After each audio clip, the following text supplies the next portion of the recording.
Present tense, past tense और future tense. Present tense को हम लोग वर्तमान काल कहते हैं, पास्ट टेंस को भूतकाल कहते हैं और फ्यूचर टेंस को भविष्य काल कहते हैं। अकॉर्डिंग टू द टेंस, अब टेंस काल के मुताबिक इस प्रेजेंट टेंस को भी 4 भागों में बांट दिया गया है, पास्ट को भी 4 में और फ्यूचर को भी 4 भागों में। अब हम आप लोग को मैजिक तरीके से बताएंगे टेंस जो इससे पहले कोई आपको ना बताए होंगे। अगर इससे पहले आपने पढ़ा होगा कि simple present, present continuous, present perfect and present perfect continuous, ऐसे पढ़े हैं ना। Simple past, past continuous, past perfect and past perfect continuous, ऐसे पढ़ोगे।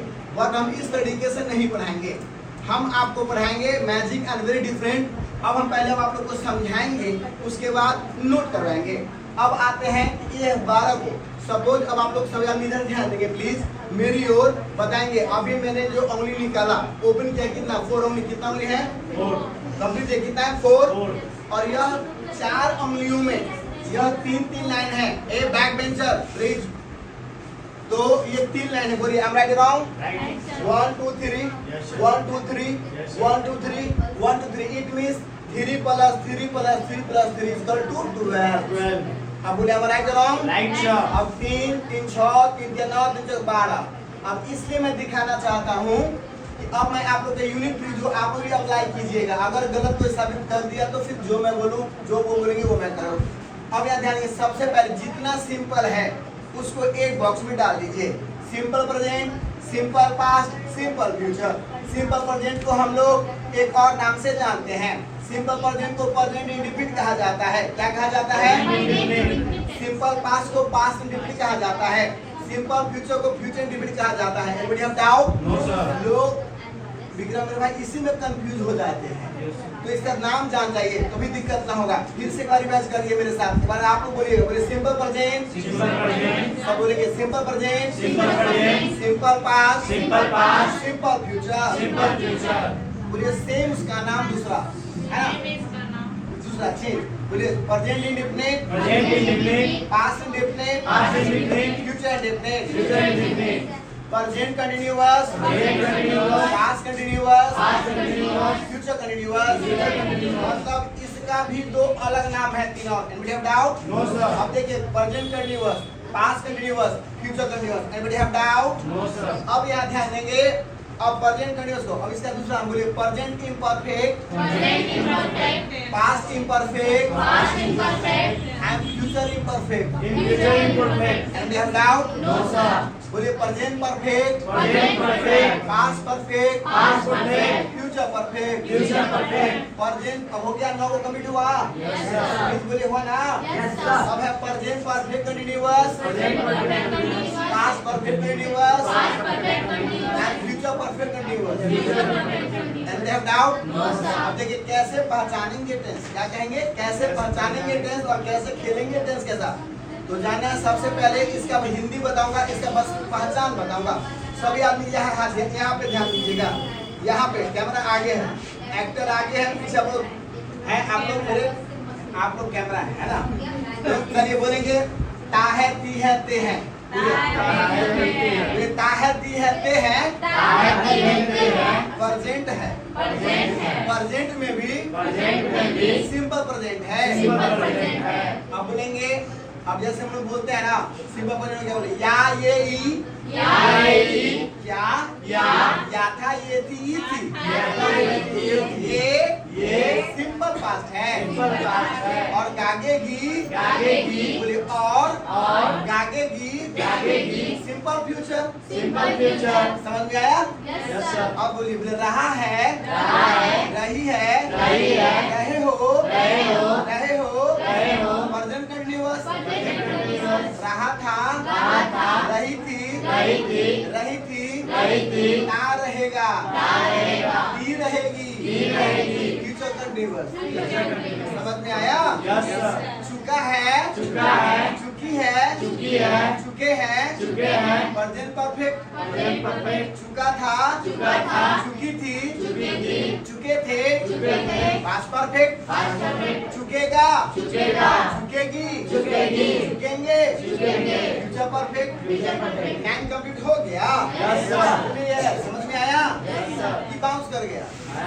कहा गया है बंदूक के गोली और राठौर का बोली, एक बार निकल गया तो फिर वापस नहीं होता है, ना आएगा। अब लास्ट है, बोलिए।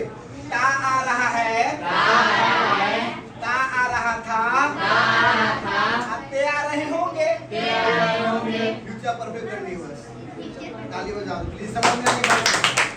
अगर आप मैजिक एंड माय ड्रीम, अगर आप टेंस का बादशाह बनना चाहते हो और खेलना तो बस दो ही चीज याद करना, ज्यादा नहीं। पहला 12 का नाम मेरे पास हम रख रहा हूँ, अब नाम याद रहेगा तब उसके बारे में बताएंगे। अब आपके अंकों के बारे में हम नहीं जानते उनका नाम, हम क्या बताएंगे? अब आपके बारे में हम जानते तो मैं बता दूंगा। तो पहले इनके बारे में इनका परिचय, ये सदस्य हो गए थे, उसमें सभी सदस्य हैं, मेंबर्स हैं 12 को, तो 12 का नाम जानना बहुत जरूरी है। तो 12 का नाम जानिए। सेकंड ट्रिक मेरा अपनाइए, स्ट्रक्चर याद हो या ना हो, पहचान याद रख लो भाइयों। हम लोग बिहार बोर्ड से हैं, खास के बिहारी हैं, और एक बिहारी 100 पर भारी। इट मींस खाटी मेथड, केवल पहचान याद रहेगा, टेंस पढ़ोगे नहीं, टेंस के साथ खेलोगे। तो आज would you like to satisfied or not? अब हम लोग लिखना शुरू करेंगे। 12 को किसी भी वर्ब, स्पीक, जंप, बीट, सिंग, ये सब क्या है? वर्ब है कि नहीं? तो किसी भी वर्ब के अंत में, इट मींस वर्ब का अंत अगर कॉन्सोनेंट हो, क्या हो बाबू? कॉन्सोनेंट। 10 के वर्ब का अंत में लास्ट क्या हो? कॉन्सोनेंट। लाइफ टाइम रखिए कि कॉन्सोनेंट अगर आ जाए वहां पर केवल एस का प्रयोग करेंगे। क्या का प्रयोग करेंगे? एस। अब राम अंग्रेजी बोलता है, यहाँ नोट में क्या लिखा गया है कि ही सी इट, याद ध्यान बाबू, मैं सबसे पूछूंगा कि जिस हिंदी में पहला वाक्य में ही सी इट या का अफर्मेटिव सेंटेंस बनाएंगे, क्या बनाएंगे? अफर्मेटिव। मैंने स्ट्रक्चर बताया अफर्मेटिव, तो ही सी इट ये 4 को सब्जेक्ट आ जाए, तो इस सब्जेक्ट के साथ अफर्मेटिव में पहला हमेशा हम एस या ईएस का प्रयोग करेंगे। डाउट? No sir. अब वो राम नाम है कि नहीं है? Yes sir. राम अंग्रेजी बोलता है, क्या बोलता है? अंग्रेजी बोलता है। ताते तियारा सिंपल प्रेजेंट है कि नहीं? Yes sir. है ना? यस। तो राम अंग्रेजी बोलता है, राम स्पीक्स, और क्या बोलता है भाई? इंग्लिश। क्या बोलता है? इंग्लिश। अब बोलिए राम स्पीक्स हो गया कि नहीं हो गया? Yes sir. अब जब हम निगेटिव में जाएंगे, कहाँ जाएंगे? निगेटिव में। निगेटिव में जब जाएंगे तो क्वेश्चन करना है, राम does not, बोलिए नहीं बाबू, रुक जाओ। Ram does not speak English। Anybody have doubt? No sir। क्या कहे हैं अभिव्यय नोट में?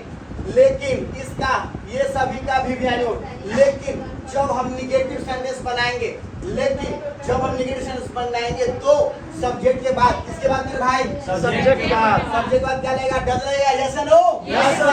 डज तब नॉट तब वर्ब लगेगा, यस सर। तो जब हम निगेटिव सेंटेंस बनाएंगे तो डज तब नॉट तब वर्ब का प्रयोग। याद रखिए मैंने क्या बोला कि जैसे ही डज आएगा तो बोलो डज यहाँ आया, तो ये एस यहाँ पे एस हट गया कि नहीं हट गया? Yes sir. इसलिए मैंने बताया था यही एस के बदला में डू और डज आता है। बोलो समझ में आया कि बाउंस कर गया? समझ में आ गया? समझ में? एक और कॉन्सेप्ट, ये तो आ गया एस वाला, और आता है ES. Where how can I use ES? अब मैंने क्या बोला, जब भी बदलाव होगा, जब भी हम एस और एस का प्रयोग करेंगे तो किसके साथ? तो वर्ब के साथ। किसके साथ? वर्ब के साथ। किसके साथ करेंगे? वर्ब के साथ। अब यहाँ तक समझ में आ गया है? Yes sir. अब एक और एग्जांपल दे लो बाबू। अब है रहेगा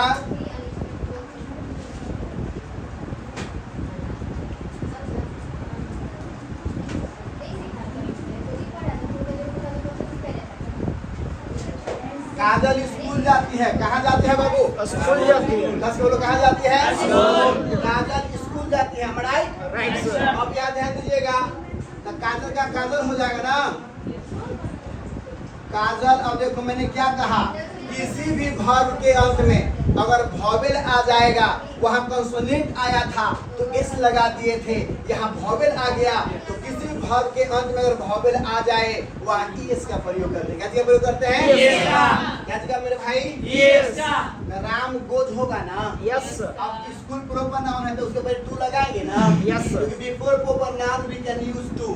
प्रॉपर नाउन क्योंकि कुछ लोग बोलते हैं कि जाने के सेंस में हम टू लगाते हैं, कभी भी नहीं, जाने के साथ कोई जगह को नाम हो, जैसे आप पढ़ने आते हैं कहाँ तक लिंगुआ का नाम है कि नहीं है? तो before the proper noun we can use to, otherwise I can't use to. Am I right wrong? Right C. तो राम गोज टू कहाँ? लंदन की स्कूल। है ना, काजल गोज टू ससुराल। तो यहाँ पर क्या, Kajal goes to school. Do you have doubt? No, sir.